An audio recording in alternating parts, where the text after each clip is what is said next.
Beneath the streets you walk and the fields you see lies a hidden world lost to time. Imagine entire cities carved deep into the earth where thousands lived, worshipped, and vanished without a trace. These aren't myths, they're real, waiting in the darkness with stories that rewrite history. From secret tunnels lined with forgotten graffiti to vast stone chambers that sheltered entire civilizations from war, these underground worlds defy everything we know about ancient life. Today, we're descending into 20 of the most mysterious subterranean cities ever discovered.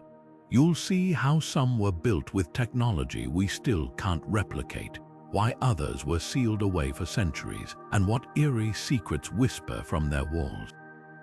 This isn't just a tour, it's an excavation of humanity's best-kept secrets, so hold on tight. By the time we resurface, you'll never look at the ground beneath your feet the same way again. Let's begin where it all started, the labyrinth of Derinkuyu, a city buried so deep, its true purpose might shock you.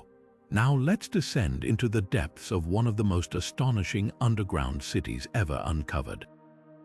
Hidden beneath the rocky landscapes of Cappadocia in Turkey lies Derinkuyu, an underground metropolis so vast it could shelter up to 20,000 people. Picture this, an entire city carved out of volcanic rock, descending 18 levels deep into the earth. And here's the wildest part. It wasn't discovered until 1963, when a local resident knocked down a wall in his basement and stumbled onto a tunnel leading into the darkness. What makes Derinkuyu so remarkable isn't just its size, it's the sheer ingenuity behind its construction. This wasn't just a series of caves, it was a carefully planned city with everything its inhabitants needed to survive for months. Walk through its narrow passageways and you'll find living quarters, stables for livestock, churches for worship, even wineries and oil presses. But how did people breathe so far underground? The answer lies in an engineering marvel: 52 ventilation shafts spread across the city, some plunging as deep as 180 feet, ensuring fresh air could circulate even at the lowest levels. Now, why would anyone build such an elaborate refuge underground? Historians have a few theories. Some believe Derinkuyu was designed as a fortress against invading armies, offering safety from the Romans, Persians, or later Arab raids. Others argue it was protection from Cappadocia's extreme weather, blistering summers and freezing winters, making the constant underground temperature a lifesaver. Then there's the eerie possibility that it was a shelter during apocalyptic events, a place to wait out disasters above ground. Perhaps the most fascinating feature is the massive rolling stone doors. These weren't just barriers, they were defensive masterpieces. Each one, weighing hundreds of pounds, could be rolled into place from the inside, sealing off entire sections of the city from intruders. Imagine the precision it took to carve these doors and their grooves into the rock, ensuring they moved smoothly when needed. But what's truly mind-blowing is that Derinkuyu might not have been alone. Nearby, another underground city, Kaymaklı, hints at a network of subterranean settlements connected by tunnels. Were these cities part of a larger, hidden civilization? The mystery only deepens the further we explore. So the next time you think about ancient engineering, remember Derinkuyu, a city built not to reach the skies but to defy them, buried beneath the earth with secrets we're still uncovering today. Let's take a closer look at what daily life was like inside Derinkuyu's shadowy corridors. Picture stepping into one of those narrow tunnels, barely wide enough for two people to pass, knowing this was home for months at a time. The city wasn't just a temporary hideout, it was a fully functional community designed for long-term survival. Families cooked in communal kitchens where smoke from fires cleverly funneled through hidden ducts to avoid suffocation. They stored grains in cool, dry chambers, ensuring food supplies lasted during sieges or harsh winters. And in the stables, livestock weren't just crammed into corners. Their pens were strategically placed near ventilation shafts to minimize odors and keep the air breathable. Now imagine walking deeper and stumbling upon one of Derinkuyu's underground churches.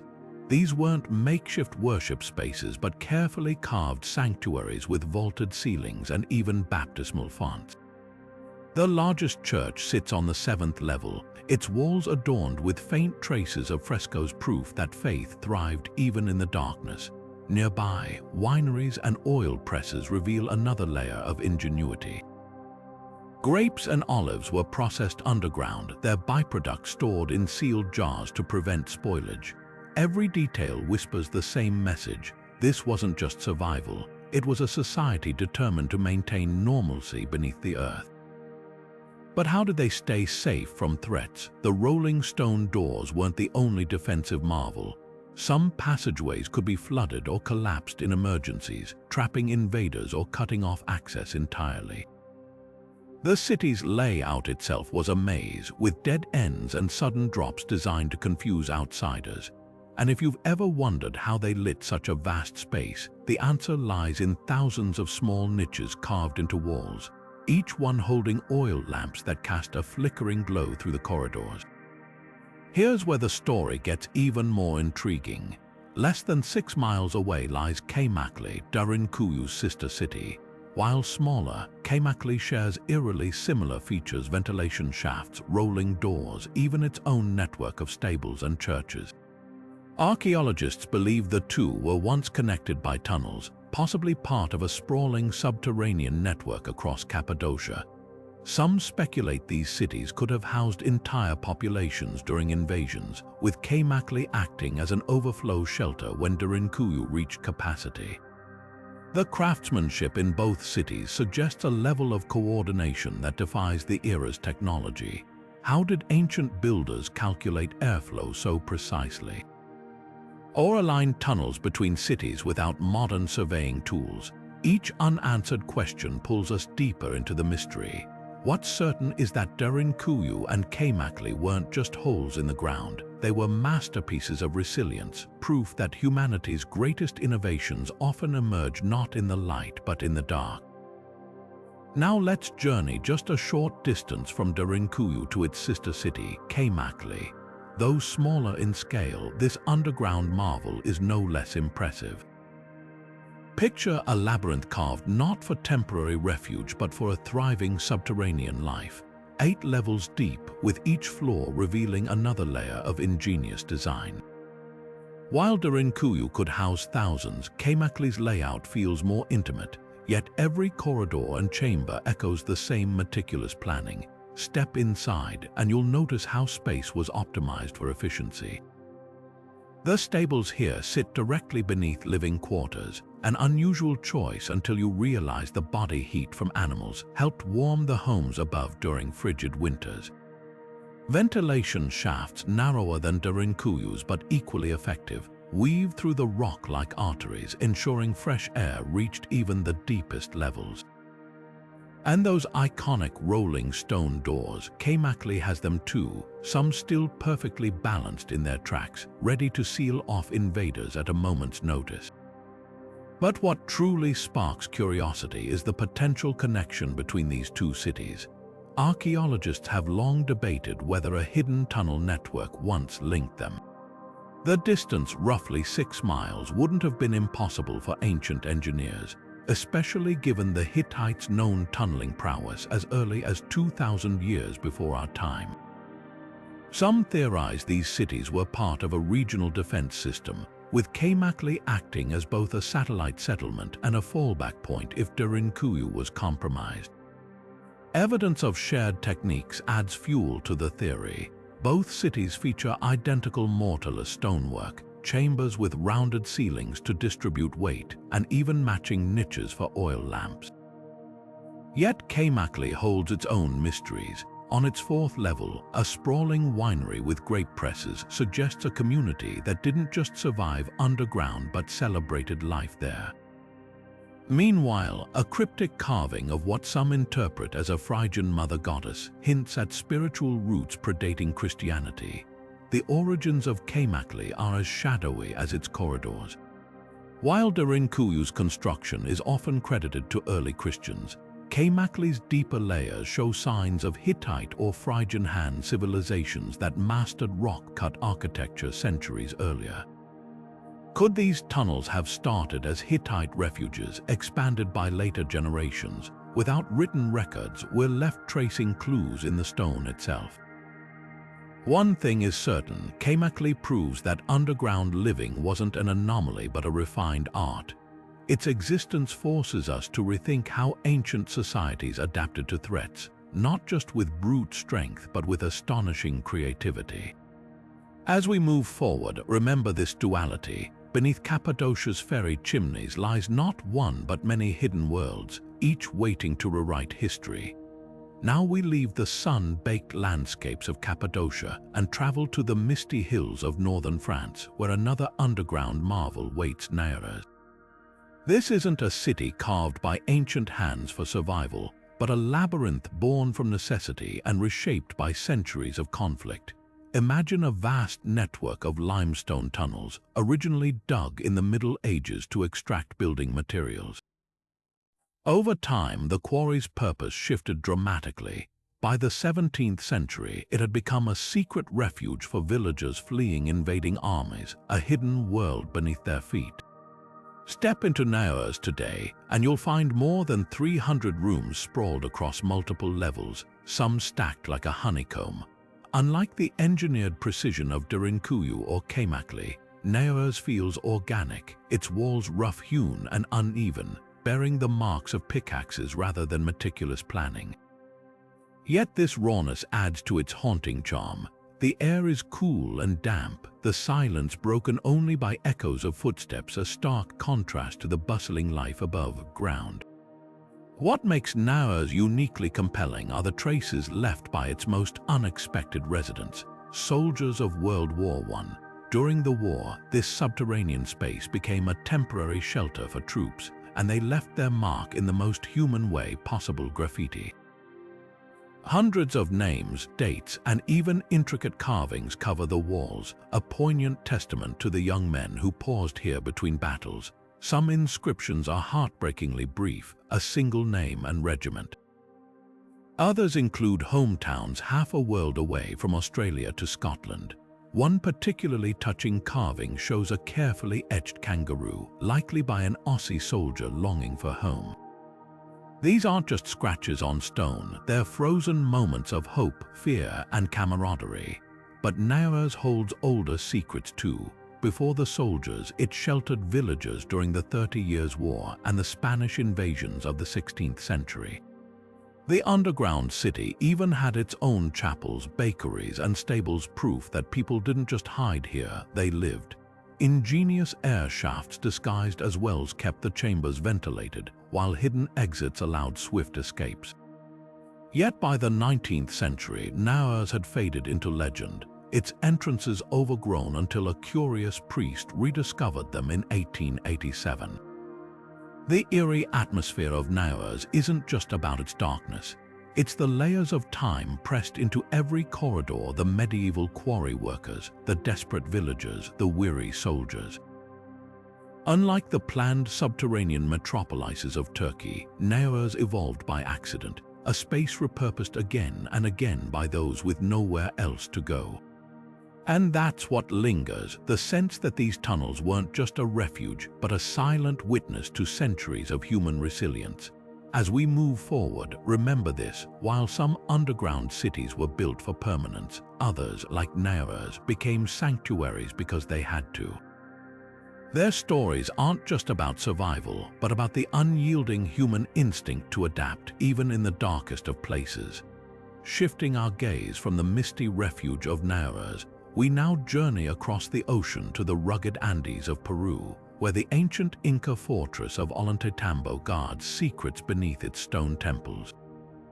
While the towering terraces and sunlit plazas draw most visitors' eyes, the real mystery lies underfoot, a network of subterranean chambers that whisper of the Incas' genius and their enigmatic purposes. Unlike the sprawling underground cities of Cappadocia or the limestone quarries of France, Ollantaytambo's hidden spaces feel deliberate, almost sacred. Carved beneath the Temple of the Sun and other key structures, These chambers raise questions archaeologists still debate.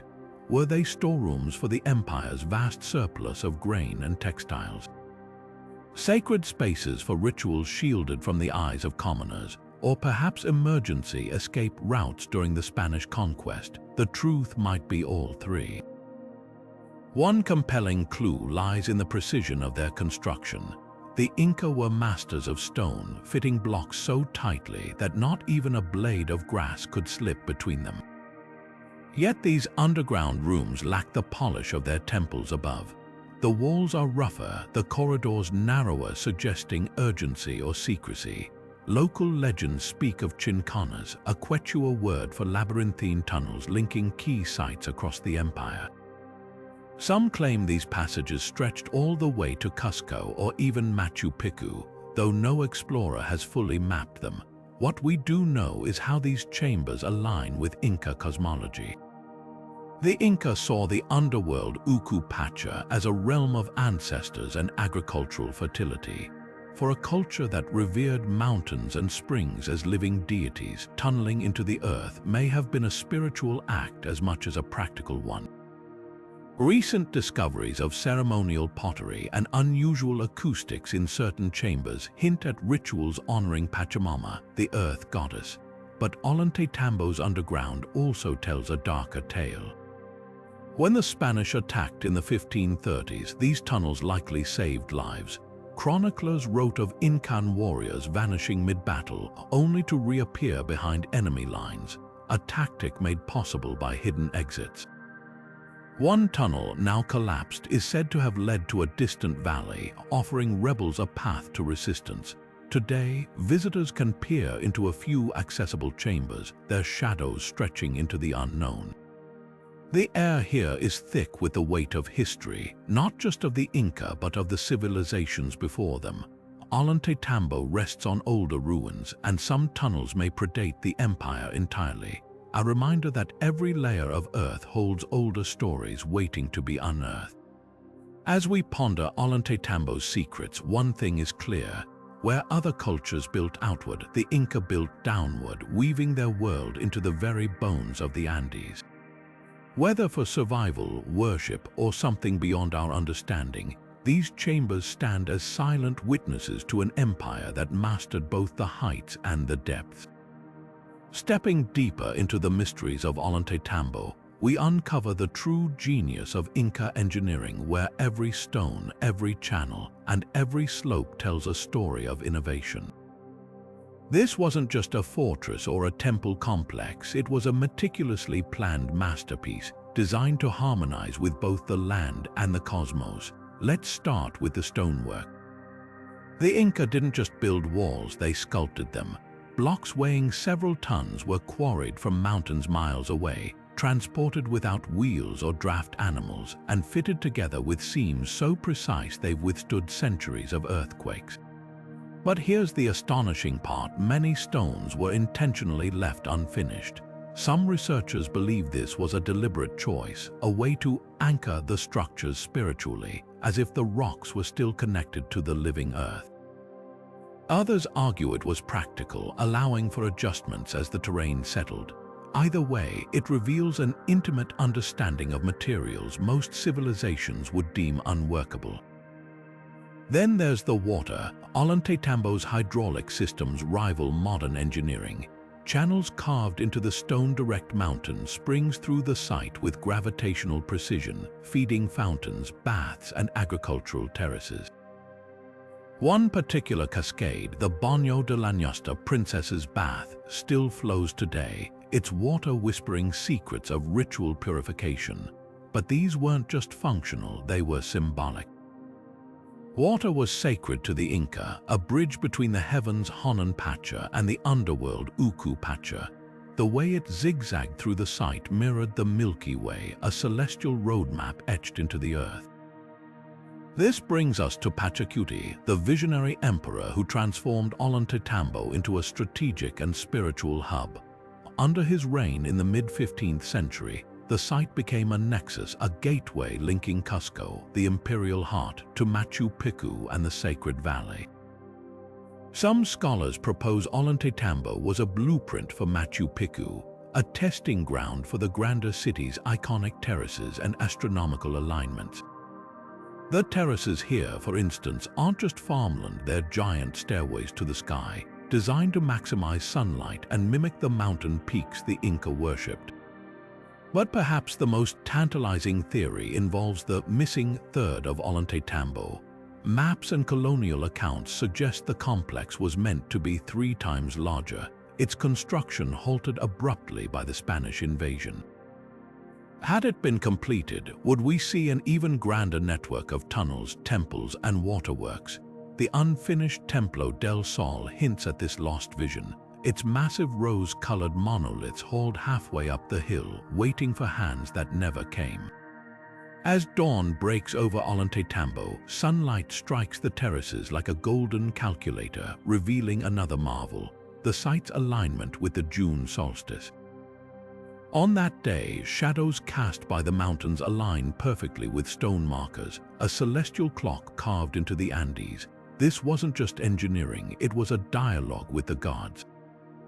So what can Ollantaytambo teach us? That the Inca didn't conquer nature, they collaborated with it. Their technology wasn't just tools and labor, it was observation, patience, and a reverence for the invisible forces shaping their world. And as we'll soon see, this philosophy echoes in our next underground wonder, where salt became a cathedral and miners turned toil into art. Now, let's journey from the sunlit terraces of the Andes to the depths of a Polish marvel where darkness glitters, Wieliczka Salt Mine. Imagine descending nearly 400 meters into the earth, not into rough-hewn tunnels, but into a world where salt isn't just mined, it's sculpted into a subterranean kingdom. This isn't merely a mine, it's a testament to human creativity forged over 7 centuries of toil and devotion. The story begins in the 13th century when miners first breached these salt deposits. But Wieliczka's true magic lies in what they chose to do beyond extraction.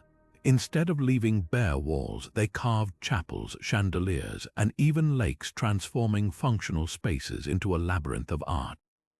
The crown jewel, St. Kinga's Chapel, a cathedral-sized chamber entirely hewn from salt. Every inch from the altar to the floor tiles is salt crystal polished to a pearlescent sheen. The chapel's chandeliers, often mistaken for glass, are actually salt crystals painstakingly dissolved and reconstituted to refract light. It's as if the miners whispered to the earth, and the earth answered with beauty. But why salt? Beyond its economic value, salt held spiritual significance. Miners believed it was a divine gift, linked to the legend of St. Kinga, a Hungarian princess who supposedly threw her engagement ring into a mine, only for it to reappear in Wieliczka's salt veins. This folklore fueled their reverence, turning labor into liturgy. The walls bear reliefs of biblical scenes and miners' patron saints, each groove a prayer for safety in the treacherous depths. Even the mine's lakes, brine pools so still they mirror the ceilings, feel like sacred reflectors, doubling the grandeur of chambers like the Weimar Room, where concerts are held amid salt-carved acoustics. Engineering here was as ingenious as it was artistic. Ventilation shafts disguised as ornamental towers ensured fresh air, while wooden supports were replaced with salt pillars, blending utility with artistry. Over 300 kilometers of tunnels weave through 9 levels, though only a fraction is open to visitors. Some passages lead to whimsical surprises, like a salt-carved dwarf said to guard the mine's secrets, or a bas-relief of Da Vinci's The Last Supper, its details softened by the passage of time and moisture. Today, Wieliczka is an UNESCO site, but its soul remains alive. Miners still work here, preserving traditions passed down through generations. And every year, the chapel hosts midnight mass, its salt walls absorbing centuries of hymns. To stand here is to witness a paradox, a space born of industrial necessity, elevated to the divine. As we prepare to delve into another hidden world, remember this: Wieliczka proves that even in the darkest depths, humanity doesn't just survive, it creates. And sometimes the most extraordinary cities aren't built on land, but within it. Leaving behind the glittering depths of Wieliczka, our journey now takes us to the sun-drenched cliffs of Italy, where the ancient Etruscans carved an entire hidden world beneath the picturesque town of Orvieto. Perched high on a volcanic plateau, this medieval gem conceals a labyrinth of tunnels and chambers that whisper secrets of a civilization far older than Rome itself. The Etruscans, masters of engineering and mysticism, hollowed out this soft volcanic rock over 2,500 years ago, creating a subterranean network with a purpose as varied as their culture. Some tunnels served as escape routes during invasions, twisting and turning like serpentine passageways to confuse pursuers. Others were storage pits for grain and wine, their cool, stable temperatures acting as natural refrigerators. But perhaps most intriguing are the ritual spaces, circular chambers with niches carved into walls, likely used for offerings to gods whose names have been lost to time. At the heart of this underground maze lies the Well of St. Patrick, a breathtaking feat of engineering that's equal parts practical and mythical. Dug in the 16th century at the Pope's command, it plunges nearly 60 meters deep, with two spiral staircases winding around its shaft, one for descending, the other for ascending, so mules carrying water never crossed paths. But its name hints at darker legends. Local lore claims it was inspired by the eerie purgatory of St. Patrick in Ireland, a cave said to be a gateway to the underworld. Standing at the well's edge, staring into its still black waters, it's easy to see why the comparison stuck. What makes Orvieto's tunnels uniquely Etruscan is their reflection of a society that blended urban planning with spiritual depth.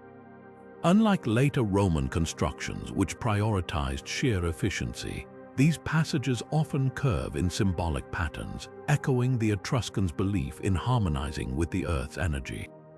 Archaeologists have found altars aligned with solstice sunbeams and ventilation shafts placed not just for air, but to channel rituals smoke upward like prayers.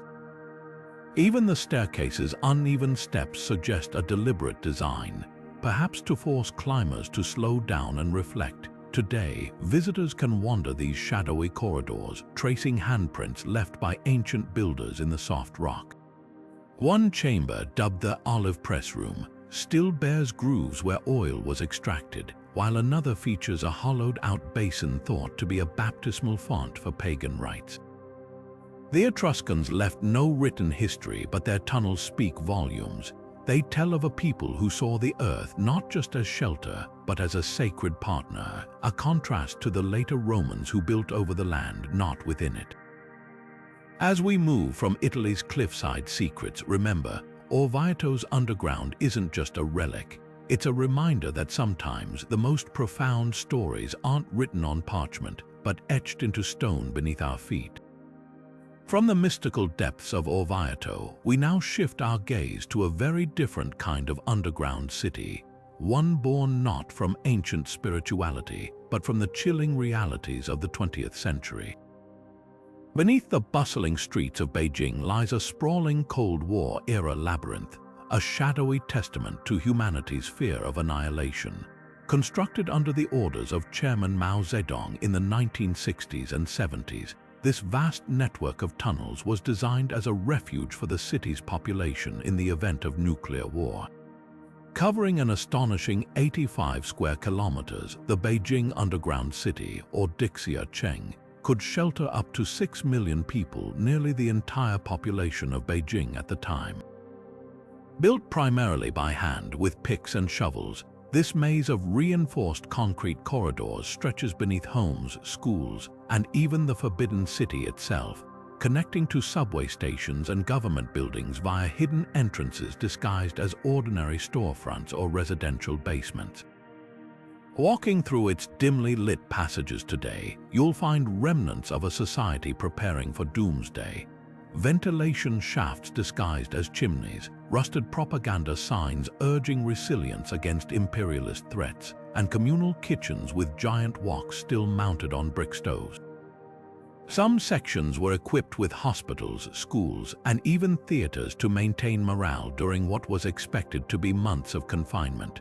The walls bear faded murals of smiling workers and soldiers' optimistic art meant to distract from the grim reality outside.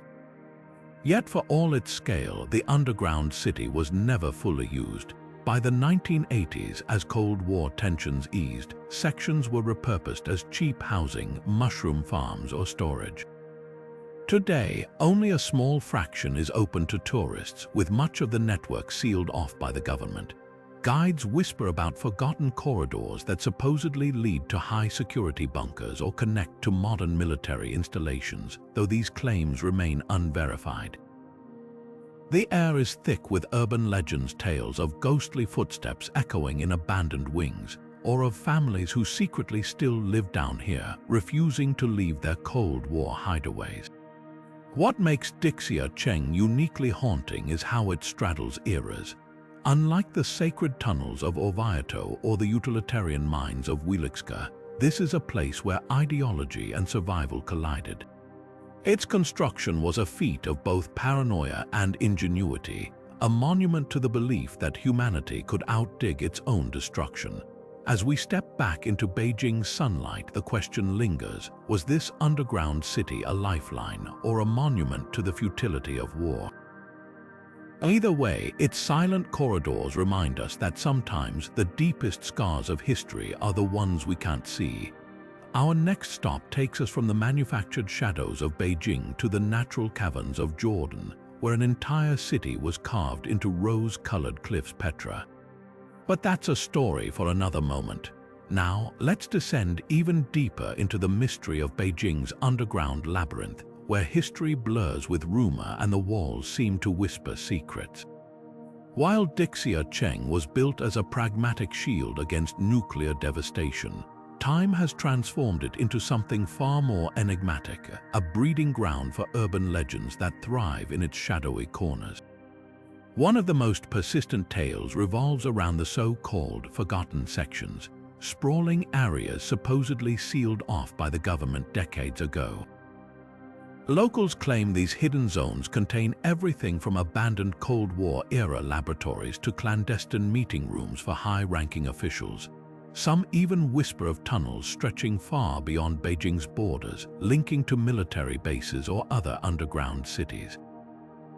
Though no concrete evidence has surfaced, the rumors persist, fueled by occasional discoveries, like construction crews stumbling upon blocked passageways or maintenance workers reporting eerie drafts from behind bricked-up walls. Then there are the ghost stories. Visitors to the open tourist sections often report strange phenomena: phantom footsteps echoing in empty corridors, distant voices speaking in hushed Mandarin, or even shadowy figures vanishing around corners. One popular legend tells of a group of Red Guards who allegedly became trapped in a collapsed section during the Cultural Revolution, their spirits now said to wander the tunnels, still chanting revolutionary slogans. Others speak of the Lady in White, a spectral figure spotted near old communal kitchens, perhaps a mourner forever waiting for loved ones who never returned from the surface.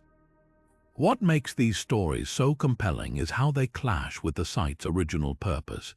Dixia Cheng was meant to be a symbol of communist resilience, a perfectly engineered refuge. Yet today, it's the imperfections, the cracks in the propaganda, the dust collecting on unused bunk beds, that capture the imagination. The government's tight control over access only fans the flames of speculation. Why, for instance, are certain maps of the tunnels still classified? Why do guides abruptly change the subject when asked about rumored connections to modern subway lines? Perhaps the most poignant legend is that of the underground families. Some insist a handful of elderly residents, displaced by Beijing's rapid urbanization, quietly moved back into the tunnels years ago, squatting in abandoned dormitories. They're said to survive by selling trinkets to rare explorers or farming mushrooms in the damp chambers. Whether these stories are true or not, they underscore a bitter irony. A space designed to protect millions now shelters only ghosts and rumors, a relic of fear repurposed by time. As we leave Beijing's buried past behind, remember this: the most haunting ruins aren't always ancient. Sometimes they're the ones we built ourselves, then tried to forget. And with that, we journey next to a very different kind of hidden city where the desert wind carves stories into stone. Petra. Shifting our gaze from Beijing's Cold War shadows to the sun-scorched cliffs of Jordan, we arrive at Petra, a city where the Nabateans didn't just carve tombs into rose-red rock but mastered the desert itself through hidden engineering feats. While the treasury's grandeur steals the spotlight, Petra's true genius lies beneath your feet. This was a civilization that turned water scarcity into an art form, creating an underground oasis in one of the harshest environments on Earth. The Nabateans didn't just build Petra, they harnessed it. Their secret, a labyrinth of subterranean channels, cisterns, and pressure-regulated pipelines that could collect every precious drop of seasonal rainwater. Imagine a desert city where terracotta pipes snaked beneath streets, guiding water from distant springs into hidden reservoirs. Some cisterns were carved so deep they tapped into groundwater, while others used gravity to distribute water across the city's tiers. Even flash floods, usually catastrophic in arid regions, were tamed by diversion tunnels that redirected torrents into storage. This wasn't just survival, it was hydrological alchemy. But Petra's underground wonders aren't just practical, they're poetic. Beyond the water systems, archaeologists have uncovered chambers that defy easy explanation. Take the so-called Sacred Hall, a windowless room buried beneath the Temple of the Winged Lions. Its walls are lined with niches that may have held ritual offerings, while a peculiar raised platform suggests ceremonies shrouded in secrecy. Then there's the Columbarium, a honeycomb of small niches whose purpose remains debated. Were they for sacred doves, funerary urns, or something more enigmatic? The Nabateans' subterranean prowess extended to their most famous structures too. The treasury's iconic facade, it's just the beginning. Behind it lies a sequence of vaulted inner chambers, their ceilings blackened by centuries of Bedouin campfires. Local guides whisper of a still unexcavated lower level, possibly connecting to the city's water network or even route of escape. And while modern visitors crowd the towering gorge, few realize its narrow walls conceal side passages, some leading to hidden tombs, others to staircases descending into darkness. What makes Petra's underground legacy so startling is its contrast with the surface. Above ground, the city dazzled traders with ornate temples and bustling markets. Below, it functioned like a meticulously tuned machine, every tunnel and channel a testament to the Nabateans' understanding of their environment. They didn't fight the desert, they collaborated with it, using geology as both shield and sustenance. As we prepare to delve deeper into Petra's secrets in our next segment, consider this. While other cities buried their dead underground, Petra's hidden layers kept its people alive. And that's a marvel far more extraordinary than any facade. Now let's turn our attention to Petra's dramatic entrance, the Sick. This mile-long, towering canyon isn't just a natural wonder, it was the Nabateans' first line of defense.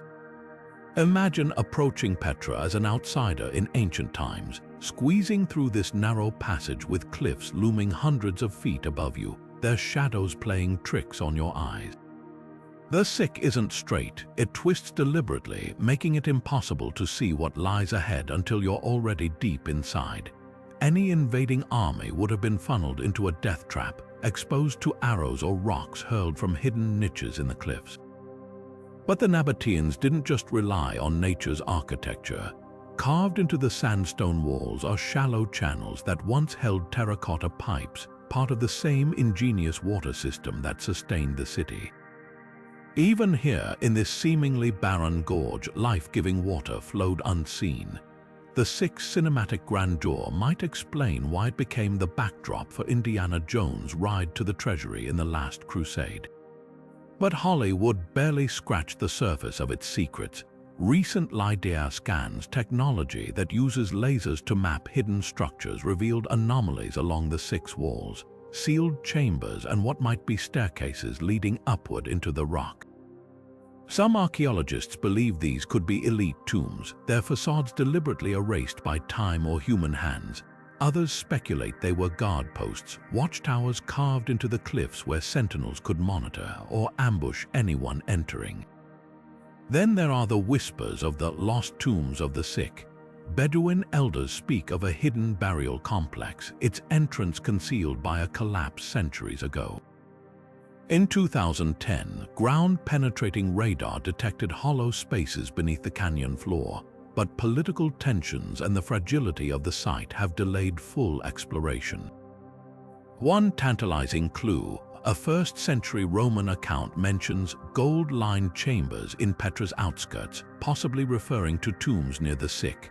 Whether myth or reality, the idea of undiscovered royal burials untouched for millennia fuels both scholarly debate and treasure hunters' dreams. Petra's underground mysteries extend beyond tombs. At the sick's end, just before the treasury reveals itself, a barely noticeable crack in the wall leads to a climbing route known only to local guides. It ascends to a hidden plateau with a chilling discovery, a cluster of shaft tombs, their openings too narrow for modern humans. Were these for children, or perhaps a practice unique to Petra's earliest inhabitants? The answer remains buried, like so much of this city's story. What makes the sick truly extraordinary is how it embodies Petra's duality, a place where geology and human ingenuity merged. The Nabateans didn't just adapt to this landscape, they weaponized it, sacralized it, and etched their legacy into its veins. And as technology peels back layers of sand and stone, we're reminded that Petra's greatest treasures might still lie hidden, waiting in the silence of those rose-red cliffs. Up next, we leave the desert's embrace for a very different kind of underground marvel, one where medieval quarry workers turned necessity into artistry beneath the streets of France. Moving from the sun-baked cliffs of Petra to the damp, shadowy underworld of Scotland, we find ourselves beneath the bustling streets of Edinburgh. Here lies a hidden network of vaults that tell a darker, grittier story of urban survival. These underground chambers were never meant to be lived in. They were storage spaces built beneath the South Bridge in the late 1700s. But as Edinburgh's population exploded, the city's poorest residents were forced into these airless, lightless rooms, turning them into one of history's most notorious underground slums.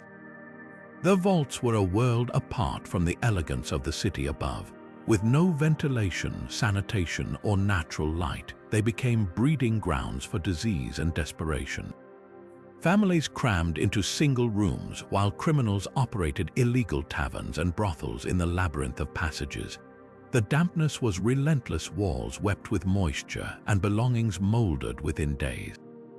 Yet for nearly 3 decades, thousands called this place home, their lives playing out in the flicker of tallow candles. Archaeologists digging through the vaults in the 1980s uncovered haunting traces of these forgotten lives. Leather shoes, tiny enough to fit a child, were found perfectly preserved in the mud. Rusted tools suggested makeshift workshops where people tried to earn a meager living. But the most chilling discoveries were the witch marks, crude symbols carved into doorways to ward off evil spirits.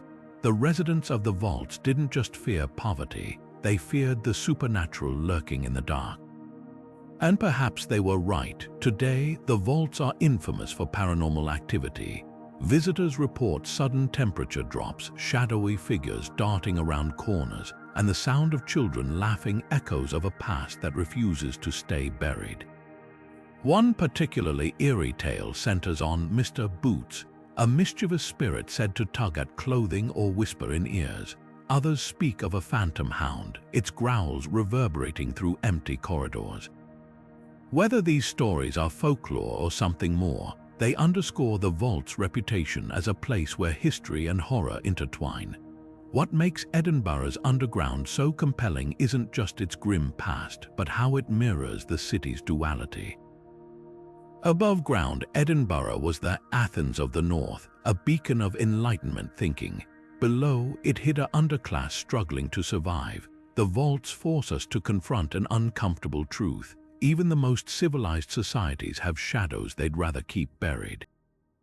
As we prepare to leave Scotland's haunted depths, our next stop takes us to a very different kind of underground refuge, one where early Christians sought solace in the catacombs beneath Rome's bustling streets. Now let's journey from Edinburgh's haunted vaults to the sacred silence beneath Rome, where early Christians carved out a hidden world of faith and remembrance. The catacombs of Rome are not just tunnels filled with bones, they are a labyrinth of history, art, and devotion, stretching for hundreds of miles beneath the eternal city. Among the most famous are the catacombs of Domitilla and San Callisto, vast networks where thousands of Christians were laid to rest, far from the prying eyes of a hostile Roman Empire.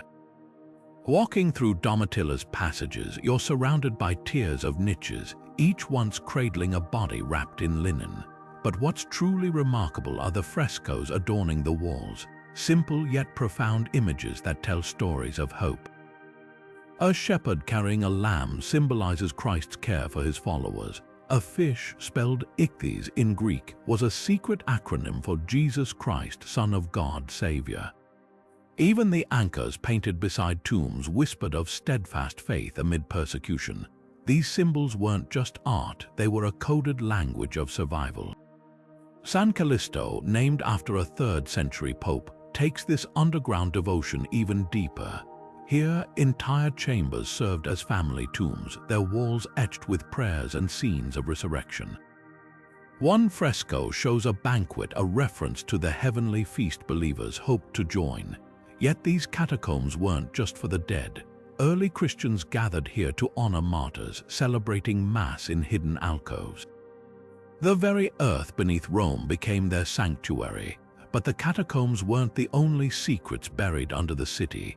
Pagan hypogee, private underground tombs, predate Christian ones, their walls adorned with myths of gods and goddesses. Some speculate these spaces hosted clandestine cult rituals, fueling rumors of dark ceremonies.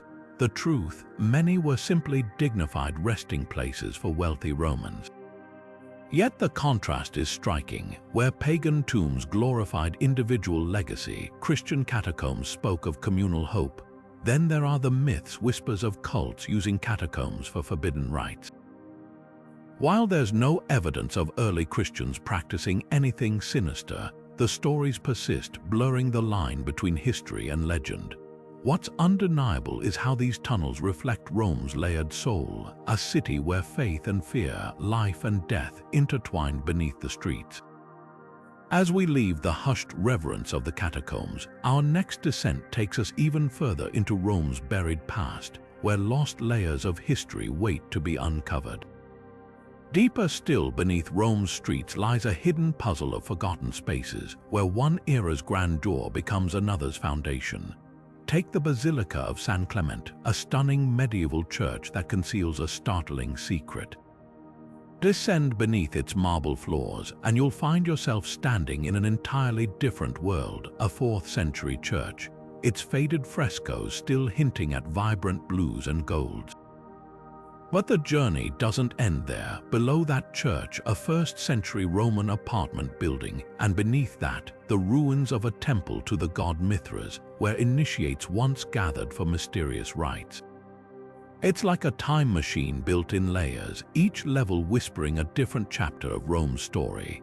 Now, let's turn to Nero's Golden House, a palace so lavish it sparked rumors the emperor burned Rome just to clear space for it.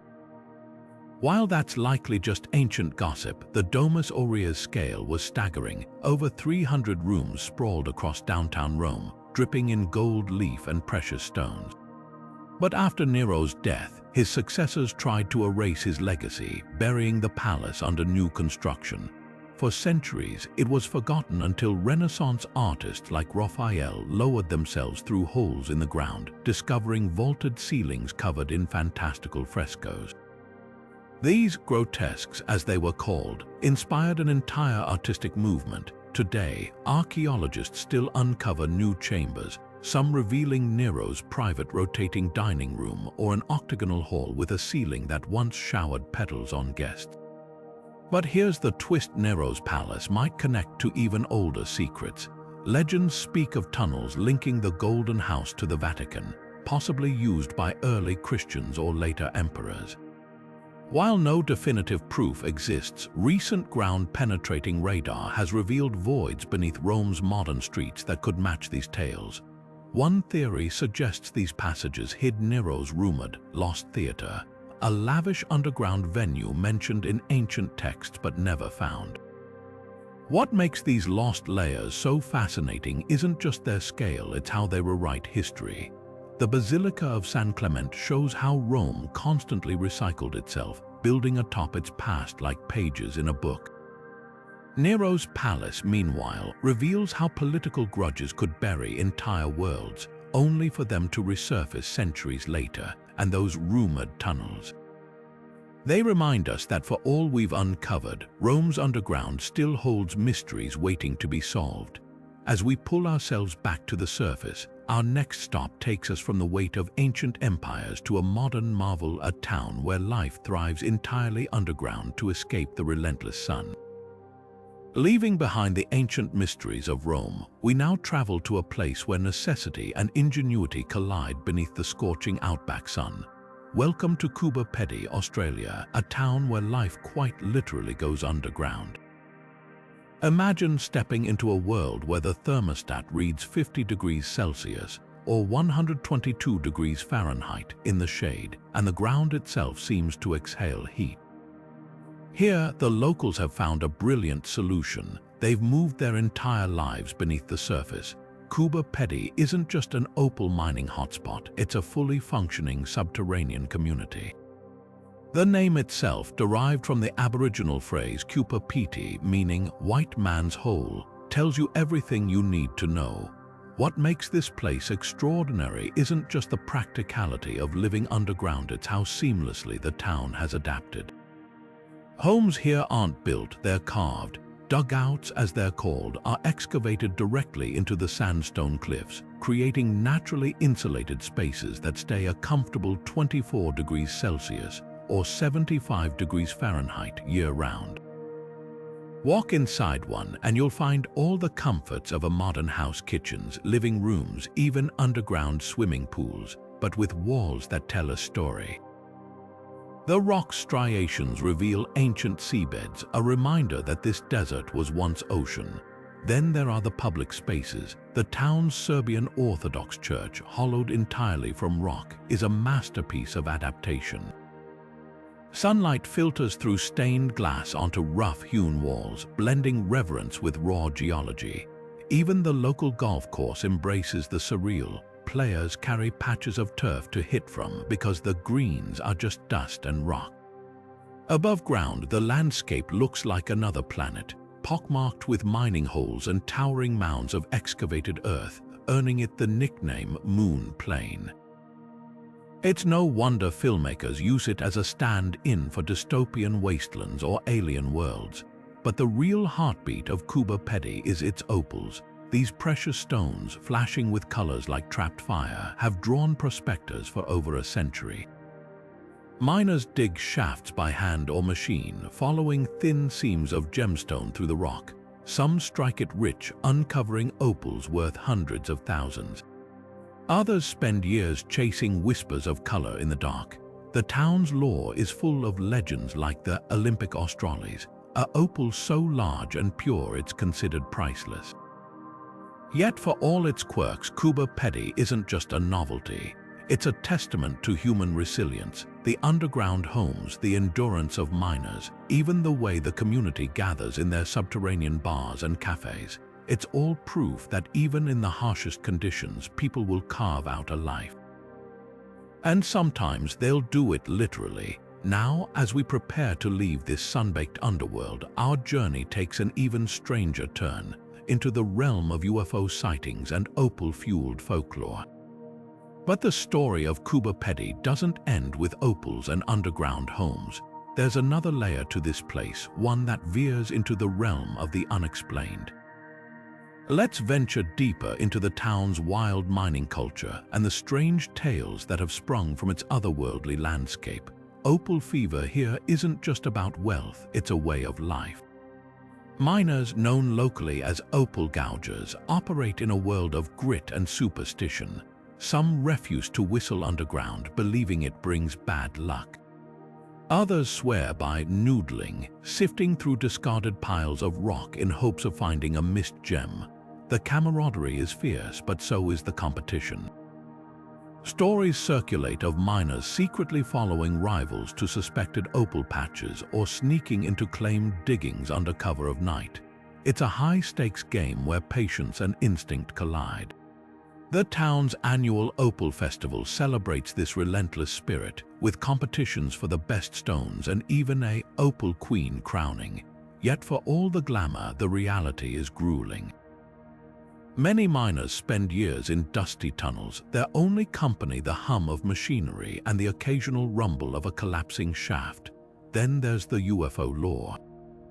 Coober Pedy's isolation and surreal terrain, a cracked, colorless expanse under vast skies, make it a hotspot for sightings. Locals swap stories of strange lights darting over the moon plane or hovering near abandoned mines.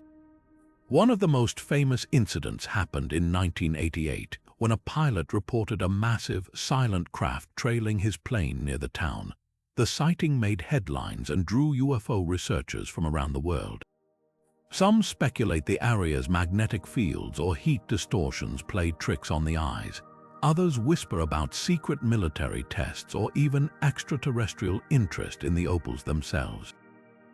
After all, what better place for aliens to hide than a town where half the population already lives underground? The legends don't stop there. Visitors to the Breakaways Reserve, a starkly beautiful outcrop north of town, sometimes report eerie sensations like being watched from the empty hills. Aboriginal elders speak of ancient spirits guarding the land, warning against disturbing certain sites. Whether you believe in the supernatural or not, there's no denying the uncanny atmosphere that clings to this place. Even the dust seems alive, swirling into shapes that vanish as quickly as they form. What ties it all together is the sheer unpredictability of life here. One day, a miner might uncover a fortune in opals. The next, they might glimpse something in the sky that defies explanation. Coober Pedy doesn't just test your endurance, it plays tricks on your imagination.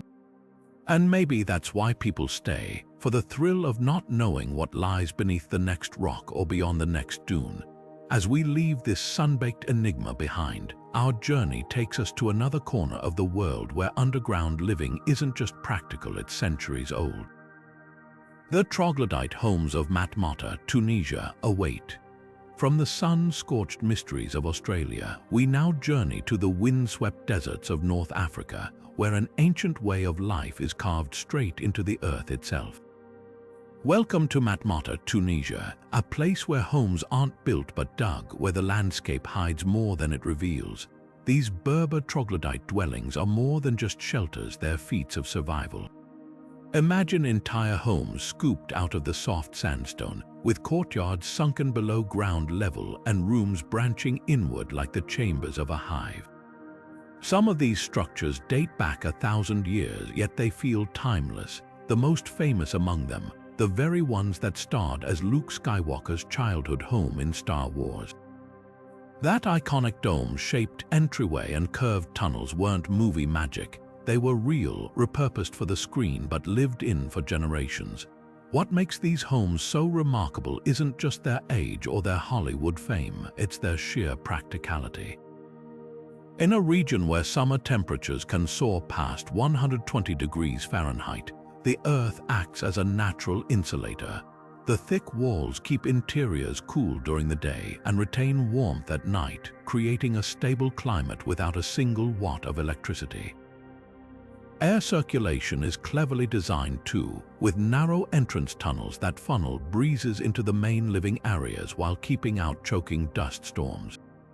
Even the layout is strategic. Rooms are often stacked vertically, with livestock kept in lower chambers, their body heat rising to warm human quarters above during chilly winters. But these homes weren't just about comfort, they were fortresses. For centuries, Berber communities faced raids from rival tribes and invading armies. Troglodyte dwellings hidden entrance, sometimes concealed by a fold in the terrain or a woven mat, made it nearly invisible to outsiders. Even if discovered, the labyrinthine interior gave defenders the advantage, with tight corridors forcing attackers to proceed single file.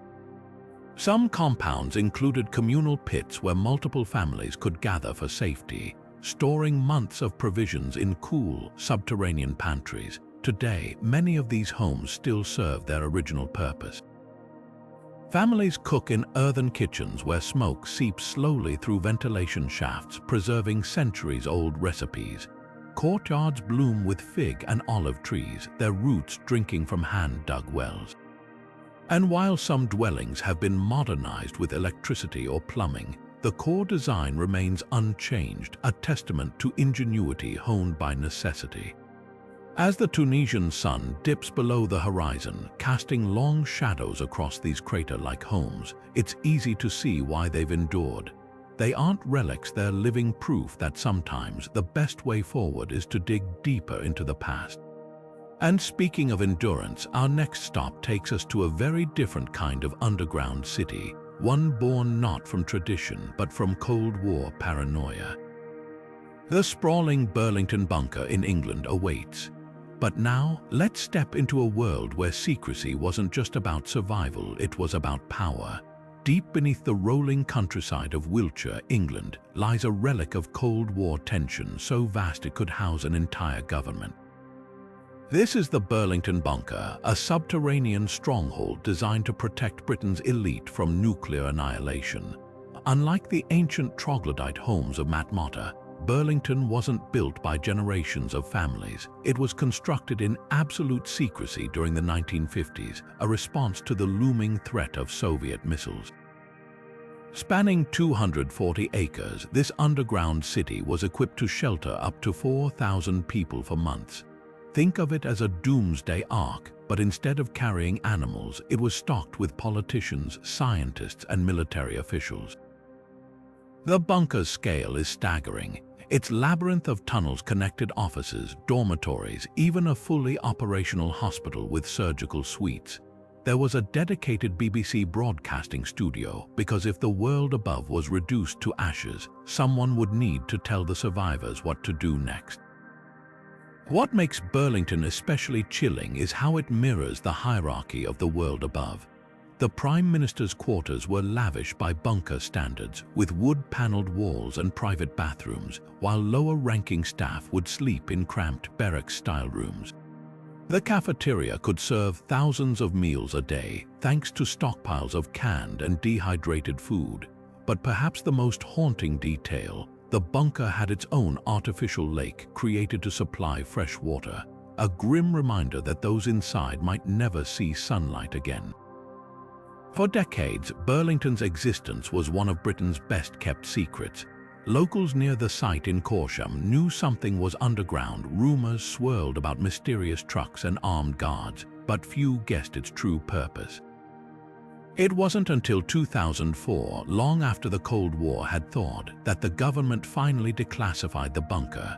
Today, though it's never been fully open to the public, glimpses of its corridors reveal peeling paint and rusted equipment, frozen in time like a snapshot of nuclear dread. Yet Burlington wasn't just a shelter, it was a symbol. Its very design betrayed a grim truth. In the face of total war, survival was reserved for the chosen few. And as we'll see next, the plans for who those few would be and how they'd govern a shattered world were as calculated as the bunker's concrete walls. Now, let's pull back the curtain on what life inside Burlington Bunker might have looked like if the unthinkable had happened. Declassified documents and survivor testimonies paint a picture of a carefully orchestrated and deeply unsettling plan for doomsday. Imagine this: sirens wail across Britain, signaling an incoming nuclear strike. Key government officials, scientists, and military personnel rush underground, sealing themselves inside Burlington's reinforced tunnels. The massive blast doors swing shut, cutting off the outside world, For those inside, survival was priority number one, but the reality was far from glamorous. Archived blueprints reveal the bunker's operations were designed with cold efficiency. The Prime Minister and cabinet would gather in the so-called war room, a nerve center wired with communication lines to military bases and allied nations. Decisions made here would dictate life or death for millions above ground. Meanwhile, the BBC studio stood ready to broadcast emergency messages, though the scripts were eerily vague, offering little hope beyond instructions to stay indoors. Survivor accounts from training exercises describe a claustrophobic existence where shifts were rigidly enforced to maintain order. Artificial lighting replaced the sun, and the hum of generators was a constant reminder of their isolation. Food and supplies were stockpiled, but rationing would have been brutal. Menus relied heavily on canned meats and powdered milk, with fresh produce a distant memory. The hospital, while state-of-the-art for its time, had limited beds. Triaging patients in a post-attack scenario would have meant impossible choices. And then there was the psychological toll. Declassified memos hint at concerns about morale, with plans for stress relief activities like film screenings and religious services. But how do you distract people from the knowledge that the world outside might be gone? The most haunting detail, Burlington's exit strategy or lack thereof. While the bunker could sustain life for months, there was no clear plan for re-emergence. Radiation levels would have made the surface uninhabitable for years, turning the bunker into a gilded tomb. Some blueprints even included proposals for underground farming, a desperate bid for self-sufficiency. But in the end, Burlington's true legacy isn't just its engineering, it's the stark reminder of how close humanity came to catastrophe. As we shift gears, remember this: while Burlington represents fear, our next underground city embodies something far older: faith. Deep beneath the streets of Rome, labyrinthine catacombs hold the whispers of early Christians, their walls etched with symbols of hope in the face of persecution. The contrast couldn't be starker: one city built for doomsday, the other for eternity. From the chilling reality of Burlington Bunker to the sacred whispers of Rome's catacombs, our journey through these 20 underground cities has revealed something extraordinary: humanity's uncanny ability to adapt, survive, and even thrive beneath the surface. Each of these hidden worlds tells a unique story, whether carved out of necessity, faith, or sheer ingenuity.